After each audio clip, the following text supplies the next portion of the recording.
Should postcode be a protected characteristic?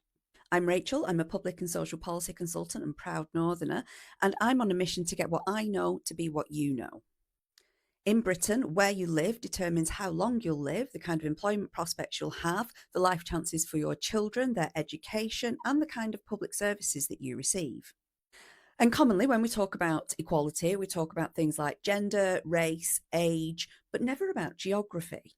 Yet your postcode determines public funding, education, social care, transportation services, and even how much tax you pay for the same services. If you live in Blackpool, you're likely to die 10 years earlier than someone who lives in Surrey. If you live in a poorer area, your council generally has to pay more to deliver the same services and gets less money to do it. And because we tax homes instead of land, poorer areas get poorer and wealthier areas get wealthier. So where do protected characteristics come from? Well, in the UK, in the Equality Act 2010, there's a list of them, and they cover things like age, gender, race, religion, marital status. There are a few others as well, like gender reassignment. These characteristics were chosen for specific reasons. They weren't random. So it looks at things like historic and systemic injustice and inequalities. These traits have consistently shaped the lives of the people that share these traits. There's also documented discrimination. So there's legal and social evidence of persistent harm caused in terms of employment, education, and social prospects. So let's look at how your postcode compares to the way in which we've constructed our current list of protected characteristics. So is it rooted in systemic disadvantage? Check. Regional underinvestment and policy neglect is a massive feature for the regions. Is it beyond an individual's control? Mostly yes, and particularly for children. Children can't up sticks and move somewhere else, and nor can most people. It's a really common fallacy. Why don't you just move? Well, social structures, family structures, connections to your local place. You shouldn't have to move in order to have a better life. We live in a country whereby we have the ability and the resources to provide for everyone. We choose not to. Does your postcode produce measurable and recurring inequalities? Yes. Health, education, social care, your employment prospects, all of these things are heavily determined by your postcode. Is it reinforced by state systems? Check. I can't remember how many we're on now. But yeah, absolutely. Policy choices that we make in terms of where to invest our public infrastructure, these affect people in areas where investment is absolutely scarce. If you talk to anybody who lives in a rural area or an area where there are very few transport connections, public infrastructure is letting these people down. Is it linked to stigma and bias? Yes.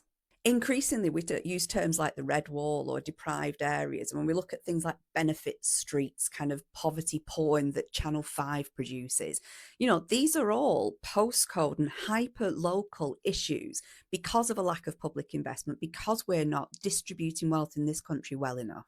And if, like me, you have a regional accent, you know that you'll have faced discrimination. Sociolinguistics tell us that we think that certain regional accents make somebody untrustworthy over others. So what has this all got to do with council tax? Well, the amount of money that your council can raise depends on what we call its local tax base. So that's the residents who live within your borough, district or city, and they pay their local council for locally delivered services. The fact that they're not actually like local and the whole thing about that, but look at some other videos.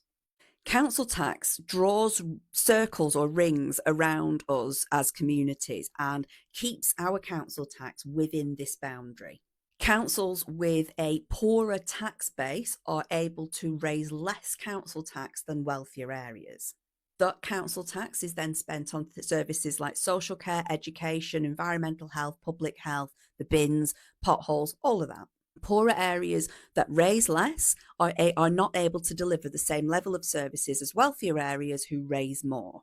Meanwhile, public infrastructure investment actually builds land wealth and gives wealthy people and the rich landowners, gives them even more capital in terms of the assets that they've got and the wealth and the land that sits underneath us because of things like council tax. Don't believe me? Go and check the video about Henry VIII. Yeah, seriously, Henry VIII. Should postcode be a protected characteristic? I'm not literally saying that it should, but I really want to have more of a discussion about regional and local inequalities, what it's doing for people in terms of their health, their wealth, and their happiness. It shouldn't be that somebody lives in one particular area or one particular borough lives 10 years less than somebody who lives in a wealthier area because of the either declining or cumulative effects of the way in which we've developed our local taxation system. Public money and public infrastructure should be spent and distributed far more fairly than it does at the moment. And we should not be basing infrastructure and public investment decisions in order to make the wealthy land worth more and poorer land worth less, because that's essentially what we're doing. So it might not be a protected characteristic, but regional inequality is real. Council tax is the worst. It's got to go. We need better policy.